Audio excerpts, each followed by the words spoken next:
कि ये गलत काम करते हैं तो हम किससे करते हैं? अपने ही लोगों से तो करते हैं, अपना ही तो ये परिवार है।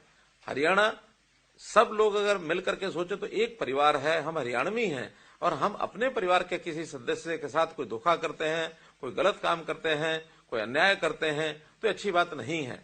इसमें से व्यवस्थाएं ठीक करके और हम लोगों ने आगे बढ़ने का काम किया। हमारी सहायता करने के लिए आज भी जो युवा हैं आगे सरकारी नौकरी की तैयारी करते हैं, तो अब कोचिंग सेंटर्स बहुत बन गए हैं जो हमारी योग्यता को आगे बढ़ाने में सहायक होते हैं। कभी कोचिंग सेंटर्स खाली हो गए थे, आज पैर रखने की जगह नहीं मिलती। हमारे जो लाइब्रेरीज हैं, चाहे सरकारी हैं अथवा प्राइवेट हैं, वहां भी बच्चे तैयारी करने के लिए खूब जाकर पढ़ाई करते हैं, मेहनत करते हैं और अपने लक्ष्य की वो प्राप्ति करते हैं। मैं तो जब कभी गांव में जाता था तो गांव में हमारे अपने ही गांव के बच्चे कहते थे कि हमको नौकरी दिलवाओ, हमको नौकरी नहीं मिल रही है। मैं कहता था कि पढ़ाई करो और पढ़ाई करने के साथ आगे आपको बढ़ना चाहिए। संयोग ऐसा हुआ कि जिस मकान में मेरा ऐसा सौभाग्य मुझे कि माता पिता के साथ जब मैं वहां रहता था गांव के अंदर, तो एक छोटे कमरे में पढ़ाई करता था, उस मकान में आज वो खाली था और उस छोटा जो कमरा था, मैंने देख करके मुझे मन में भावना आई कि आखिर मेरी पढ़ाई जब इस छोटे से कमरे में हो सकती है तो इस घर का उपयोग गांव के बच्चों की पढ़ाई के लिए, उनको मेरिट प्राप्त करने के लिए अगर सहयोगी हो सके तो मेरा बड़ा सौभाग्य होगा। मैंने अपना वो मकान, भले छोटा मकान है लेकिन गांव के बच्चे वहां बैठ करके तैयारी करें, एक अच्छी लाइब्रेरी बनाई जाए और फिर गांव के बच्चे शिकायत नहीं करेंगे कि हमको नौकरी नहीं मिली। मेरिट के आधार पर नौकरी लेने के लिए आगे आए और उसमें यदि मैं कुछ सहयोगी गांव का हो सकता हूं तो मुझे अच्छा लगेगा। तो मैंने अपना जो घर है वो उस गांव को सुपुर्द कर दिया हमारा लाइब्रेरी बनाने के लिए। मेरा कहने का भाव यह है कि इस काम में हम सब सहयोगी बने और सहयोगी बनने के साथ हमारे जो साथ और आगे आने वाले लोग हैं, चाहे वो ग्रुप डी की नौकरी में आए, ग्रुप सी में आए और पढ़ाई करने के बाद आगे बढ़े, ग्रुप बी में जाएं, ग्रुप ए में जाएं और आगे बढ़ें, सर्विसेज की तैयारी करें, चाहे वो हरियाणा सिविल सर्विस है, चाहे इंडियन एडमिनिस्ट्रेटिव सर्विस है, इंडियन ऑल इंडिया सर्विसेज है, उसमें भी पढ़ाई करके आगे जाएं।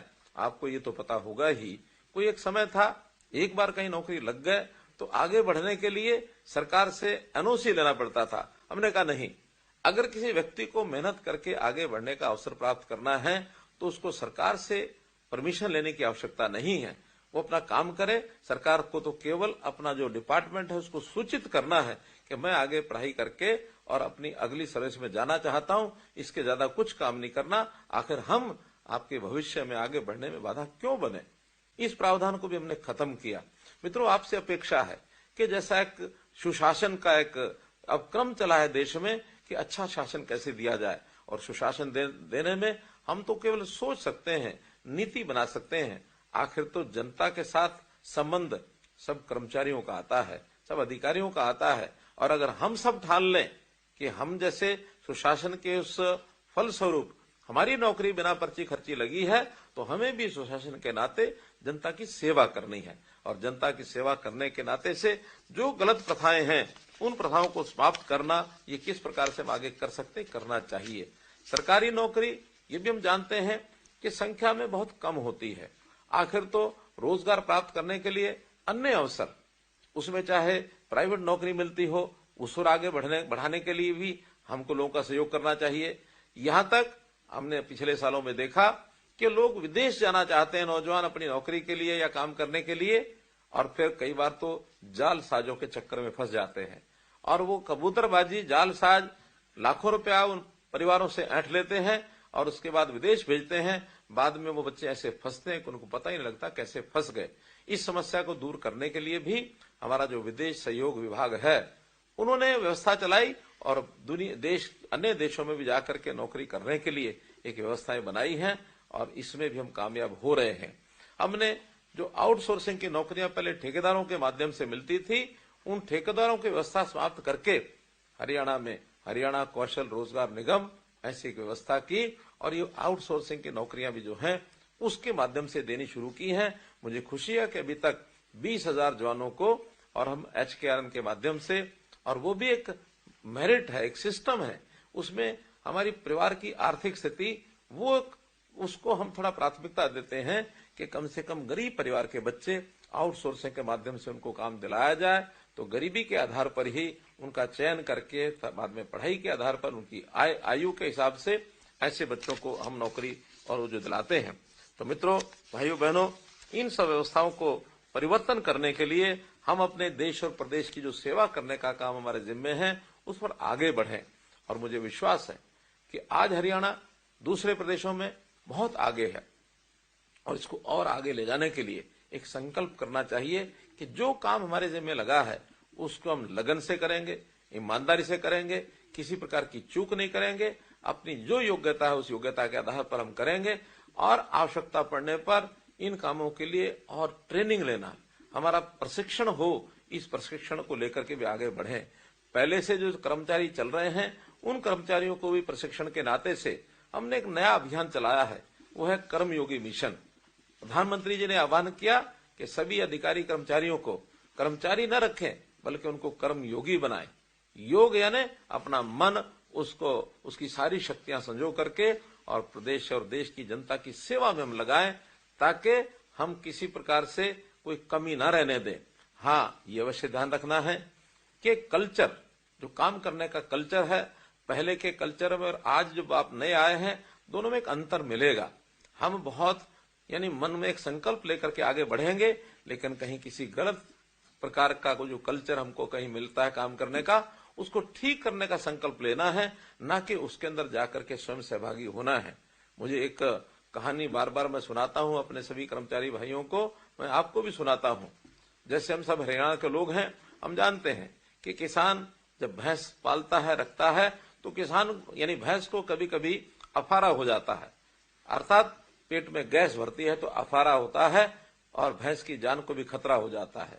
एक किसान की भैंस को अफारा हुआ, वो डॉक्टर के पास गया, जाकर के कहने लगा कि भैंस को अफारा है, इसलिए मुझे कोई दवाई दीजिए।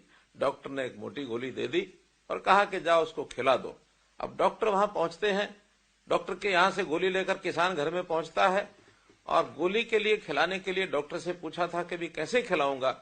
डॉक्टर ने उसको तरीका बताया था कि एक नाल ले लेना, चाहे लोहे की हो बांस की हो, भैंस के मुंह में डालना और ऊपर से गोली डाल करके जोर से फूंक मार देना। अब इसने जाकर के नाल भैंस के मुंह में रखी, ऊपर से गोली डाली और दूसरी साइड से जोर से फूंक मारने लगा। किसान पहले फूंक मारता, इससे पहले ही भैंस ने उल्टा फूंक मार दी और जो गोली किसान के यानी जो गोली भैंस के पेट में जानी चाहिए थी वो किसान के पेट में चली गई। यानी भैंस तो ठीक नहीं हुई, लेकिन वो दवाई के कारण से उस किसान को दस्त लग गए और फिर भागा फिरता रहा।